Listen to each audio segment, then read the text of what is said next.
भारत माता की। श्री बाबा विश्वनाथ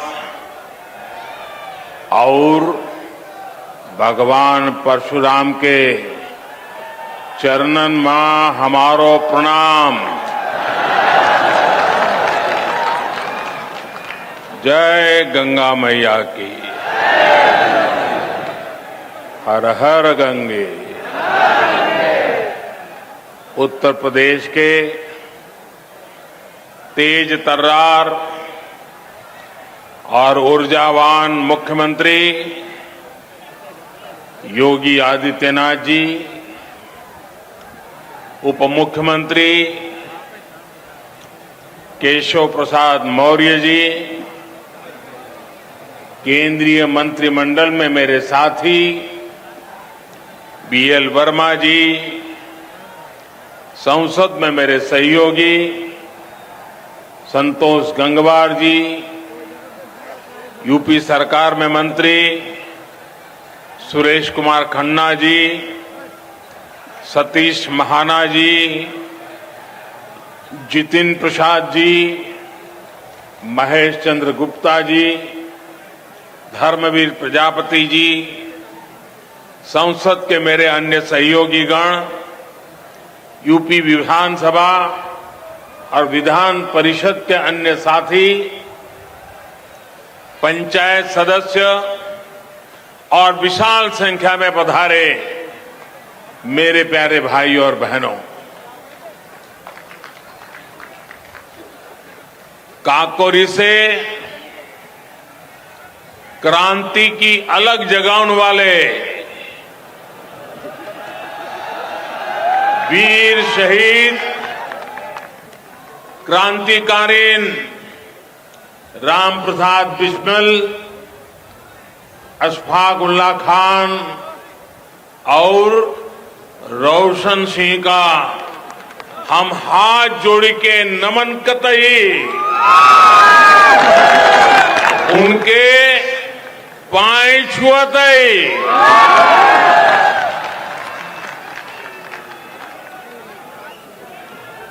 जहूं यहाँ के आप लोगन को आशीर्वाद है कि हमें ई मिट्टी का माथे पर लगे हुए को सौभाग्य मिलो।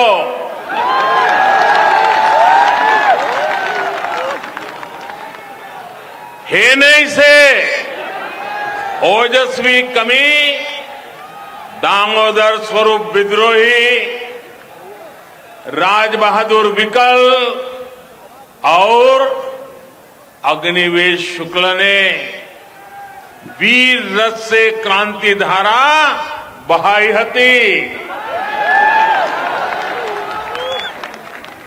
इतो ही नहीं, अनुशासन और वफादारी को संकल्प दिवाने वाले स्काउट गाइड के जनक पंडित श्रीराम वाजपेयी जी की जन्मभूमि जहे धरती है। इन सब महापुरुषन के पैनमा हमारो प्रणाम।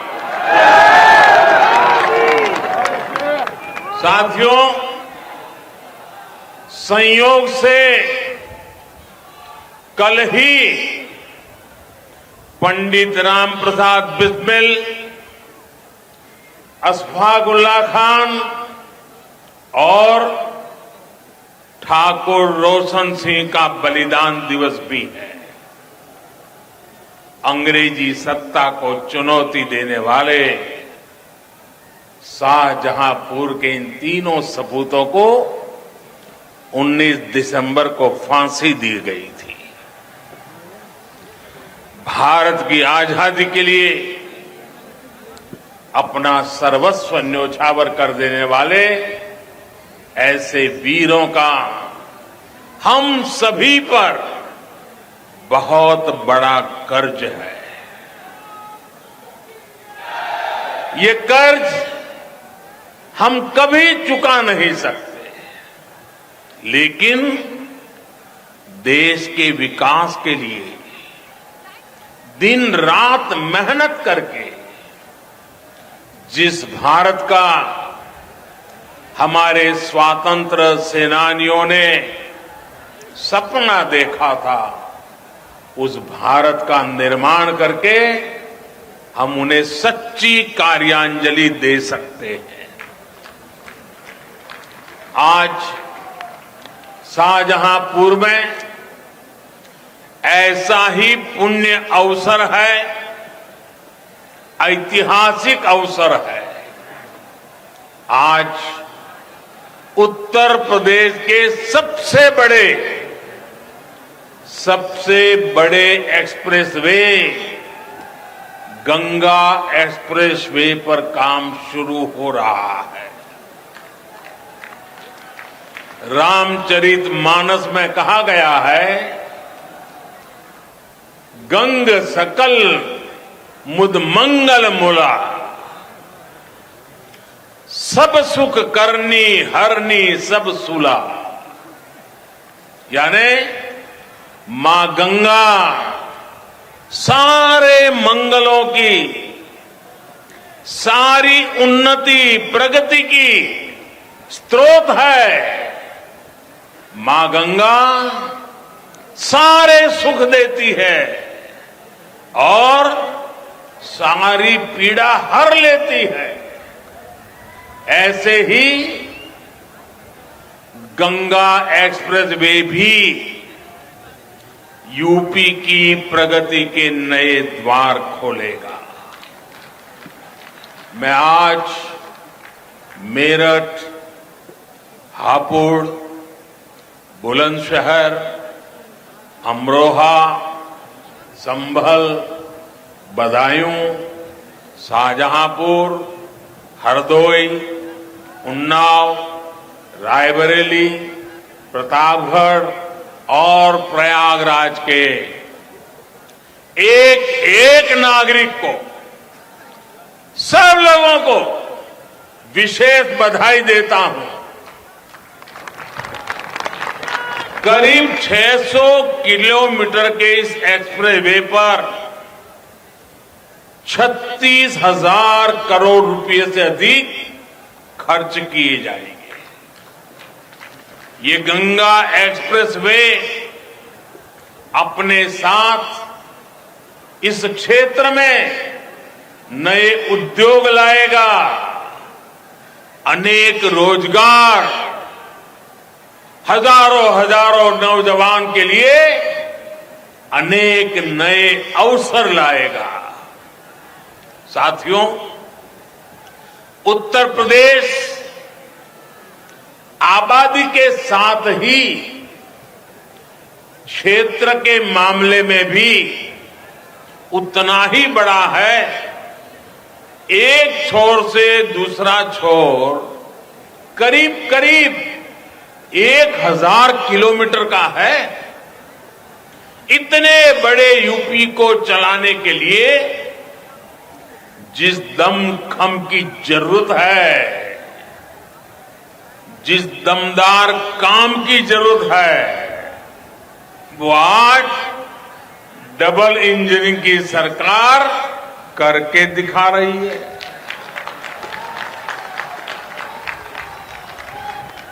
वो दिन दूर नहीं जब यूपी की पहचान नेक्स्ट जनरेशन इंफ्रास्ट्रक्चर वाले सबसे आधुनिक राज्य के रूप में होगी। ये जो आज यूपी में एक्सप्रेस वे का जाल बिछ रहा है, जो नए एयरपोर्ट बनाए जा रहे हैं, नए रेलवे रूट बन रहे हैं, जो यूपी के लोगों के लिए अनेक वरदान एक साथ लेकर आ रहे हैं। पहला वरदान लोगों के समय की बचत, दूसरा वरदान लोगों की सहूलियत में बढ़ोतरी, सुविधा में बढ़ोतरी। तीसरा वरदान, यूपी के संसाधनों का सही और उत्तम से उत्तम उपयोग। चौथा वरदान, यूपी के सामर्थ्य में वृद्धि। पांचवा वरदान, यूपी में चौतरफा समृद्धि। साथियों, एक शहर से दूसरे शहर में जाने के लिए अब आपको उतना समय नहीं लगेगा जितना पहले लगा करता था। आपका समय ट्रैफिक जाम में बर्बाद नहीं होगा। आप उसका बेहतर इस्तेमाल कर पाएंगे। यूपी के 12 जिलों को जोड़ने वाला एक्सप्रेस वे पूर्वी और पश्चिमी यूपी को ही पास नहीं लाएगा, बल्कि एक तरह से दिल्ली से बिहार आने जाने का समय भी कम कर देगा। जब ये एक्सप्रेस वे तैयार हो जाएगा तो इसके आसपास उद्योगों का एक बहुत बड़ा क्लस्टर तैयार होगा, जो यहां के किसानों के लिए, पशुपालकों के लिए तो नए अवसर बनाएगा ही, यहां के एमएसएमई के लिए, लघु उद्योग के लिए भी नई संभावनाएं तैयार करेगा। विशेष रूप से फूड प्रोसेसिंग उद्योगों के लिए जो असीम संभावनाएं यहां पर बनेगी, उनसे किसानों की आय बढ़ाने में मदद मिलेगी। यानी किसान हो या नौजवान, ये सभी के लिए अनंत संभावनाओं का एक्सप्रेस वे है। साथियों, यूपी में आज जो आधुनिक इंफ्रास्ट्रक्चर का निर्माण हो रहा है, वो ये दिखाता है कि संसाधनों का सही उपयोग कैसे किया जाता है। पहले जनता के पैसे का क्या क्या इस्तेमाल हुआ है, ये आप लोगों ने भली भांति देखा है। देखा है ना? देखा है ना? क्या क्या होता था मालूम है ना? याद है कि भूल गए? लेकिन आज उत्तर प्रदेश के पैसे को उत्तर प्रदेश के विकास में लगाया जा रहा है। पहले ऐसी बड़ी परियोजनाएं कागज पर इसलिए शुरू होती थी ताकि वो लोग अपनी तिजोरी भर सकें। आज ऐसी परियोजनाओं पर इसलिए काम हो रहा है ताकि यूपी के लोगों का पैसा बचे, आपका पैसा आपके जेब में रहे। और भाइयों बहनों, जब समय बचता है, सुविधा बढ़ती है, संसाधनों का सही इस्तेमाल होता है, तभी तो सामर्थ्य बढ़ता है। और जब सामर्थ्य बढ़ता है तो समृद्धि अपने आप आना शुरू हो जाती है। आज डबल इंजन की सरकार में यूपी का बढ़ता हुआ सामर्थ्य हम सभी देख रहे हैं। पूर्वांचल एक्सप्रेस वे हो या फिर Delhi Meerut express way, Kushinagar international airport हो या फिर डेडिकेटेड फ्रेट कॉरिडोर के महत्वपूर्ण फेज, ऐसे अनेक प्रोजेक्ट्स जन सेवा के लिए समर्पित हो चुके हैं। Bundelkhand expressway, Gorakhpur link expressway, Prayagraj link expressway, Delhi Dehradun expressway, Noida international airport, Delhi Meerut rapid high speed corridor जैसे मेगा प्रोजेक्ट पर आज तेजी से काम चल रहा है। ये जितना भी इंफ्रास्ट्रक्चर हम बना रहे हैं वो मल्टीपर्पज भी है, उनमें मल्टी मॉडल कनेक्टिविटी का भी उतना ही ध्यान रखा जा रहा है। साथियों, 21वीं सदी में किसी भी देश की प्रगति के लिए, किसी भी प्रदेश की प्रगति के लिए हाई स्पीड कनेक्टिविटी सबसे बड़ी जरूरत है।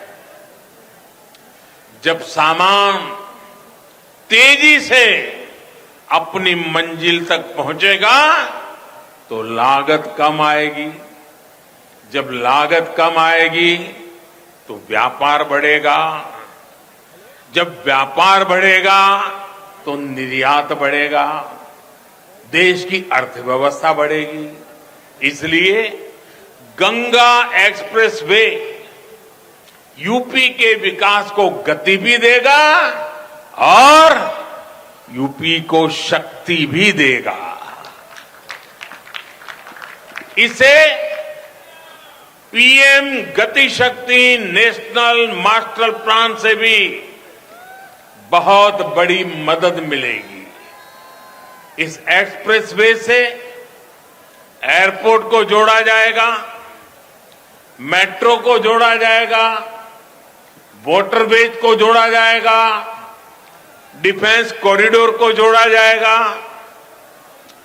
गति शक्ति मास्टर प्लान के तहत इसे टेलीफोन के तार बिछाने के लिए ऑप्टिकल फाइबर नेटवर्क लगाना हो, बिजली के तार बिछाने की बात हो, गैस ग्रिड की बात हो, गैस की पाइपलाइन डालनी हो, वाटर ग्रिड की बात हो, हाई स्पीड रेल परियोजना तक की संभावना से देखते हुए इन सारी आवश्यकताओं को ध्यान में रखते हुए भविष्य में किन चीजों की जरूरत पड़ेगी, इन बातों को ध्यान में रखते हुए बनाया गया है। इस एक्सप्रेसवे को बनाने में जो नए पुल बनेंगे, ओवरब्रिज बनेंगे, जो भी अन्य जरूरतें होगी उनकी परमिशन भी अब बहुत तेजी से काम को आगे बढ़ाएगी। भविष्य में पश्चिमी उत्तर प्रदेश के कार्गो कंटेनर वाराणसी के ड्राई पोर्ट के माध्यम से सीधे हल्दिया पोर्ट तक भेजे जा सकेंगे। यानी गंगा एक्सप्रेसवे से लाभ होगा उपज पैदा करने वालों को, हमारे उद्यमों को, हमारे उद्योगों को, उत्पादन में लगे, मैन्युफैक्चरिंग में लगे सभी छोटे मोटे साथियों को, कारोबारियों को, मेहनतकश नागरिकों को। भाई और बहनों, जब पूरा यूपी एक साथ बढ़ता है तभी तो देश आगे बढ़ता है। इसलिए डबल इंजन की सरकार का फोकस यूपी के विकास पर है। सबका साथ, सबका विकास, सबका विश्वास और सबका प्रयास के मंत्र के साथ हम यूपी के विकास के लिए जी जान से जुटे हैं, ईमानदारी से प्रयास कर रहे हैं। आप पुराने दिनों को याद कीजिए, पुराने निर्णयों को याद कीजिए, पुराने कामकाज के तरीकों को याद करिए।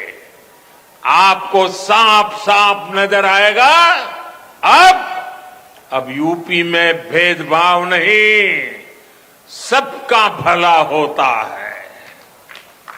आप याद करिए 5 साल पहले का हाल, राज्य के कुछ इलाकों को छोड़ दें तो दूसरे शहरों और गांव देहात में बिजली ढूंढे नहीं मिलती थी।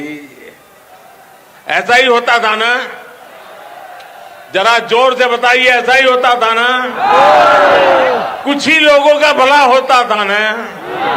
कुछ ही लोगों के फायदे के लिए काम होता था ना? डबल इंजन की सरकार ने ना सिर्फ यूपी में करीब 80 लाख मुफ्त बिजली कनेक्शन दिए, बल्कि हर जिले को पहले से कई गुना ज्यादा बिजली दी जा रही है। गरीबों को घरों को लेकर के भी पहले की सरकार ने कभी गंभीरता नहीं दिखाई। अभी योगी जी वर्णन कर रहे थे कि काशी में मोदी जी ने शिव जी की पूजा की और वहां से निकलने के तुरंत बाद श्रमिकों की पूजा की। श्रमिकों को पुष्प वर्षा करके उनका अभिनंदन किया। भाइयों बहनों, वो तो कैमरा वाले थे तो आपके ध्यान में आया, लेकिन हमारी सरकार तो दिन रात गरीबों के लिए ही काम करती है। गरीबों के लिए हमारी सरकार ने यूपी में 30 लाख से ज्यादा गरीबों को पक्के घर बनाकर दिए हैं। भाइयों बहनों, जब खुद का पक्का घर बनता है, जब खुद का पक्का घर बनता है तो सम्मान से जीने का मन करता है कि नहीं करता है? माथा ऊंचा होता कि नहीं होता है? सीना चौड़ा होता है कि नहीं होता है? गरीब को भी देश के लिए कुछ करने की इच्छा होती है कि नहीं होती है? अगर मोदी ये काम करता है तो ठीक है कि नहीं है? ठीक है कि नहीं है? 30 लाख गरीबों को अपना पक्का घर मिल जाए, हमें उनके आशीर्वाद मिलेंगे कि नहीं मिलेंगे? उनके आशीर्वाद से हमें ताकत मिलेगी कि नहीं मिलेगी? उस ताकत से हम आपकी ज्यादा सेवा कर पाएंगे कि नहीं कर पाएंगे? हम जी जान से आपके लिए काम करेंगे कि नहीं करेंगे?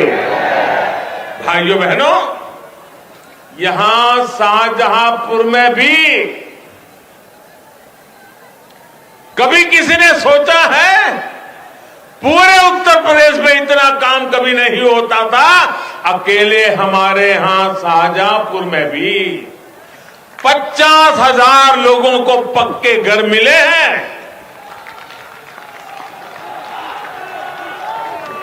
उनके जीवन का सबसे बड़ा सपना पूरा हुआ है। जिन लोगों को अब भी पीएम आवास योजना के घर नहीं मिले हैं, उनके लिए घर जल्दी से जल्दी मिले, इसके लिए भी मोदी और योगी दिन रात काम करते हैं और करते रहेंगे।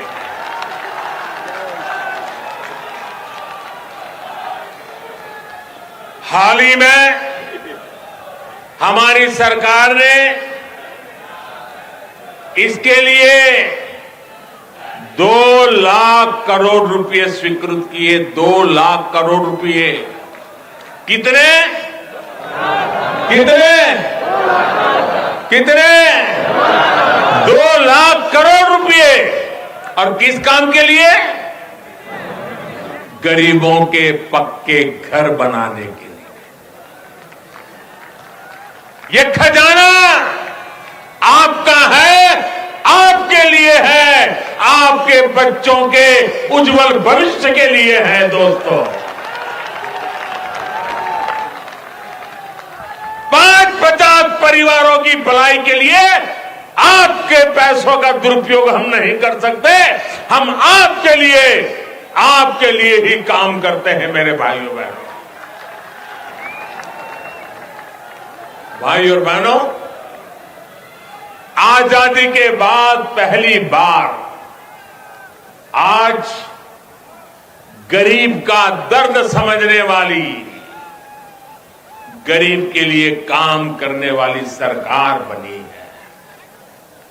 पहली बार घर, बिजली, पानी, सड़क, शौचालय, गैस कनेक्शन, ऐसी बुनियादी सुविधाओं को इतनी प्राथमिकता दी जा रही है। विकास का ऐसा ही काम गरीब, दलित, वंचित, पिछड़े का जीवन बदलता है। आप इस क्षेत्र का ही हाल याद करिए। पहले यहां रात बिरात कोई इमरजेंसी हो जाती थी, किसी को अस्पताल की जरूरत पड़ती थी, तो हरदोई, शाहजहांपुर, फर्रुखाबाद के लोगों को लखनऊ, कानपुर, दिल्ली भागना पड़ता था। यहां उतने अस्पताल नहीं थे और दूसरे शहरों तक जाने के लिए सड़कें भी नहीं थी। आज यहां सड़कें भी बनी हैं, एक्सप्रेस वे भी बनते जा रहे हैं और मेडिकल कॉलेज भी खुले हैं। हरदोई और शाहजहांपुर दोनों जगह एक एक मेडिकल कॉलेज, ऐसे ही पूरे यूपी में दर्जनों नए मेडिकल कॉलेज योगी जी ने खोले हैं, उनकी पूरी टीम ने। ऐसे ही होता है दमदार काम,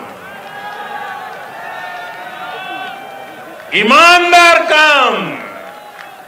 भाइयों और बहनों, जो भी समाज में पीछे है, पिछड़ा हुआ है, उसे सशक्त करना, विकास का लाभ उस तक पहुंचाना, ये हमारी सरकार की प्राथमिकता है। यही भावना हमारी कृषि नीति में, किसानों से जुड़ी नीति में भी दिखती है। बीते सालों में बीज से बाजार तक की जो भी व्यवस्था हमने बनाई है, उनमें देश के उन 80% से अधिक छोटे किसानों को प्राथमिकता दी गई है, जिनके पास 2 हेक्टेयर से भी कम भूमि है। पीएम किसान सम्मान निधि के तहत जो हजारों करोड़ रुपए सीधे बैंक अकाउंट में पहुंचे हैं, उसका सबसे अधिक लाभ छोटे किसानों को हुआ है। आज हम उन करोड़ों छोटे किसानों को भी किसान क्रेडिट कार्ड की सुविधा से जोड़ रहे हैं। कभी मेरे छोटे किसान के लिए बैंक के दरवाजे खुलते ही नहीं थे। एमएसपी में रिकॉर्ड बढ़ोतरी, रिकॉर्ड सरकारी खरीद और पैसा डायरेक्ट किसान के बैंक अकाउंट में जाने से छोटे किसान को बहुत राहत मिली। साथियों, हमारा फोकस देश में सिंचाई के रकबे का विस्तार करने पर है, सिंचाई के क्षेत्र में आधुनिक टेक्नोलॉजी पर है। इसलिए 1,00,000 करोड़ रुपए आज ग्रामीण इंफ्रास्ट्रक्चर पर, भंडारण, कोल्ड स्टोरेज जैसे इंफ्रास्ट्रक्चर पर खर्च किए जा रहे हैं। हमारा प्रयास गांव के पास ही ऐसा इंफ्रास्ट्रक्चर तैयार करने का है जिससे जल्दी खराब होने वाली, अधिक दाम देने वाले फल सब्जियों की खेती किसान अधिक से अधिक कर सके और अधिक से जल्दी बाहर पहुंचा सके। इससे फूड प्रोसेसिंग उद्योगों का भी तेजी से विस्तार हो पाएगा और गांव के पास ही रोजगार की नई संभावनाएं बनेगी। भाई और बहनों, बीते सालों में हमने गन्ना किसानों की दशकों पुरानी समस्याओं को ईमानदारी से दूर करने के लिए नए विकल्प, नए समाधान खोजने का प्रयास किया है। आज गन्ने के लाभकारी मूल्य के मामले में भी यूपी देश में अग्रणी राज्यों में है। भुगतान के मामले में भी योगी जी सरकार ने नए प्रतिमान स्थापित किए हैं। आज इथेनॉल की पेट्रोल में ब्लेंडिंग को भी अभूतपूर्व बढ़ावा दिया जा रहा है। इससे कच्चा तेल मंगाने में देश का पैसा तो बच ही रहा है, देश का चीनी सेक्टर भी मजबूत हो रहा है। भाई और बहनों, हमारे यहां कुछ राजनीतिक दल ऐसे रहे हैं जिन्हें देश की विरासत से भी दिक्कत है और देश के विकास से भी दिक्कत है। देश की विरासत से दिक्कत इसलिए क्योंकि इन्हें अपनी वोट बैंक की चिंता ज्यादा सताती है। देश के विकास से दिक्कत इसलिए क्योंकि गरीब की, सामान्य मानवी की इन पर निर्भरता दिनों दिन कम हो रही है। आप खुद देखिए, इन लोगों को काशी में बाबा विश्वनाथ का भव्य धाम बनने से दिक्कत है। इन लोगों को अयोध्या में प्रभु श्री राम का भव्य मंदिर बनने से दिक्कत है। इन लोगों को गंगा जी के सफाई अभियान से दिक्कत है। यही लोग हैं जो आतंक के आकाओं के खिलाफ सेना की कार्रवाई पर सवाल उठाते हैं। यही लोग हैं जो भारतीय वैज्ञानिकों की बनाई made in India corona vaccine को कटघरे में खड़ा कर देते हैं। भाई और बहनों, ये प्रदेश, ये देश बहुत बड़ा, बहुत महान है। सरकारें पहले भी आती जाती रही हैं। देश के विकास का, देश के सामर्थ्य का उत्सव हम सभी को खुले मन से मनाना चाहिए। लेकिन अफसोस, इन लोगों की सोच ऐसी नहीं है। सरकार जब सही नियत के साथ काम करती है तो क्या परिणाम आते हैं, ये बीते 4-5 सालों में यूपी ने अनुभव किया है। योगी जी के नेतृत्व में यहां सरकार बनने से पहले पश्चिम यूपी में कानून व्यवस्था की क्या स्थिति थी, इससे आप भली भांति परिचित है। पहले यहां क्या कहते थे? पहले यहां क्या कहते थे? यहां लोग कहते थे दिया बरे तो घर लौटाओ, दिया बरे तो घर लौटाओ, क्योंकि सूरज डूबता था तो कट्टा लहराने वाले सड़कों पर आ धमकते थे।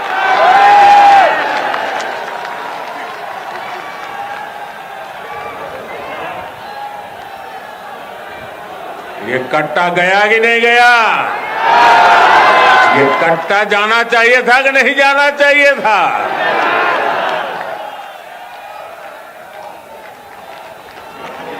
बेटियों की सुरक्षा पर आए दिन सवाल उठते रहते थे। बेटियों का स्कूल कॉलेज जाना तक मुश्किल कर दिया गया था।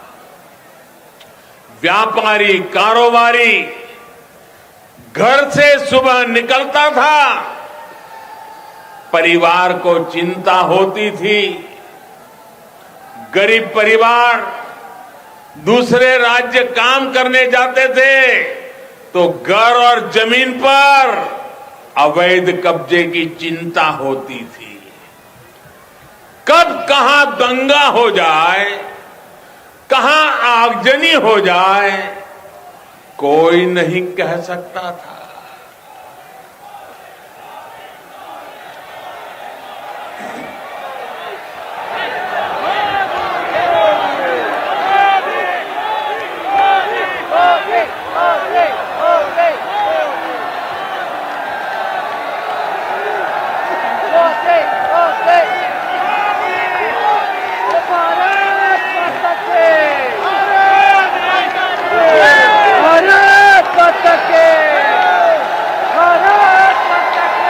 ये आपका प्यार, ये आपके आशीर्वाद हमें दिन रात काम करने की प्रेरणा देते हैं भाइयों बहनों।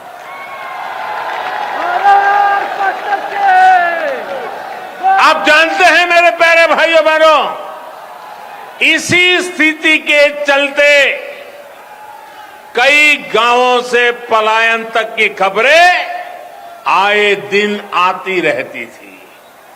लेकिन बीते 4-4.5 साल में योगी जी की सरकार ने स्थिति को सुधारने के लिए बहुत परिश्रम किया है।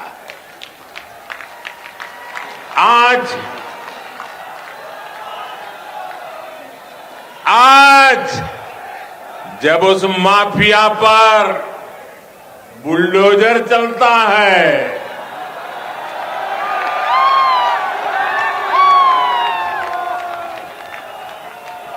बुलडोजर तो गैर कानूनी इमारत पर चलता है, लेकिन दर्द उसको पालने पोसने वालों को होता है। तभी आज पूरे यूपी की जनता कह रही है, यूपी प्लस योगी बहुत है उपयोगी।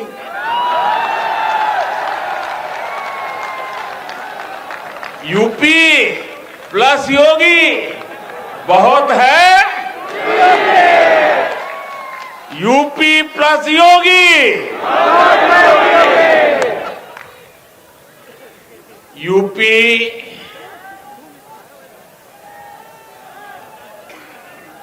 UPYOGI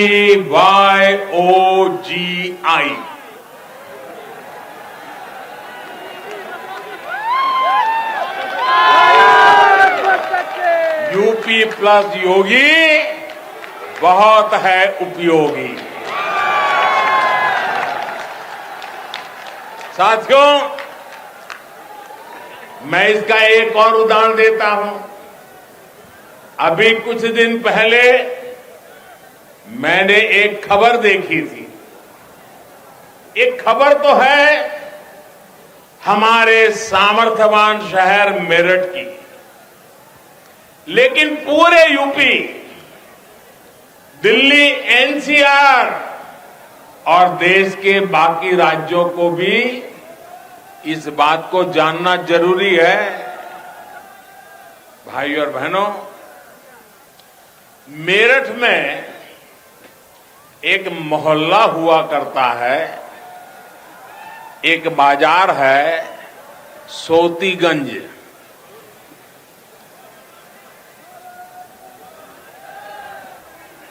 ये सोतीगंज देश भर में कहीं भी गाड़ी की चोरी हो, वो कटने के लिए, गलत इस्तेमाल के लिए मेरठ के सोतीगंज ही आती थी। दशकों से ऐसा ही चला जा रहा था। जो चोरी की गाड़ियों की कटाई के आका थे, उन पर कार्रवाई की पहले की सरकारों को हिम्मत ही नहीं होती थी। ये काम भी अब दमदार, ये काम भी अब दमदार योगी जी की सरकार और स्थानीय प्रशासन ने किया है।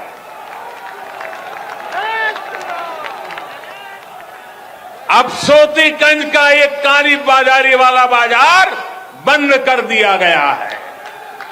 भाई और बहनों, जिनको माफिया का साथ पसंद है, वो माफिया की ही भाषा बोलेंगे।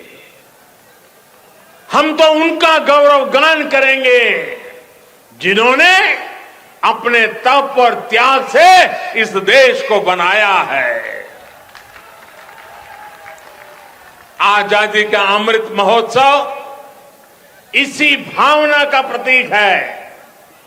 देश की आजादी के लिए जीवन समर्पित करने वालों को उनका उचित स्थान दिलाना, ये हम सभी देशवासियों का कर्तव्य है, हमारा दायित्व है। इसी कड़ी में शाहजहांपुर में शहीद संग्रहालय का निर्माण किया जा रहा है। संग्रहालय में शहीदों की स्मृतियों को संजोया गया है। ऐसे प्रयासों से यहां आने वाली नई पीढ़ी को राष्ट्र के प्रति समर्पण की प्रेरणा हमेशा मिलती रहेगी। आपके आशीर्वाद से यूपी के विकास का ये कर्मयोग ऐसे ही निरंतर जारी रहेगा। पूर्व हो या पश्चिम, अवध हो या बुंदेलखंड, उत्तर प्रदेश के कोने कोने को विकसित करने का अभियान जारी रहेगा। एक बार फिर आप सभी को गंगा एक्सप्रेसवे की बहुत बहुत बधाई देता हूं, बहुत बहुत शुभकामनाएं देता हूं। मेरे साथ जोर से बोलिए, भारत माता की, भारत माता की, भारत माता की, भारत माता की। बहुत बहुत धन्यवाद।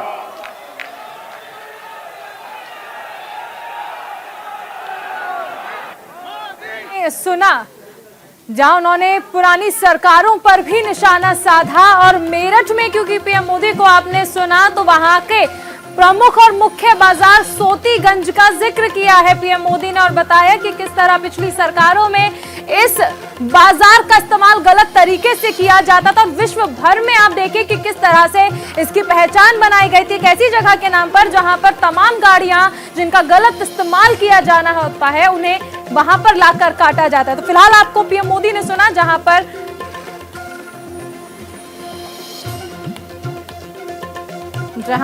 पीएम मोदी ने अपनी सरकार की उपलब्धियों को गिनाया। और अब सीधे लिए चलते हैं आपको अमेठी, जहां पर राहुल गांधी बोल रहे हैं। राहुल गांधी की रैली की ये तस्वीरें देख सकते हैं, अमेठी में है राहुल गांधी। अब नहीं जा रहा, मेरी पढ़ाई कि लोकसभा में इस गढ़ को भेदने में बीजेपी सफल रही थी और एक बार फिर से अपने गढ़ में राहुल और प्रियंका पहुंचे हैं।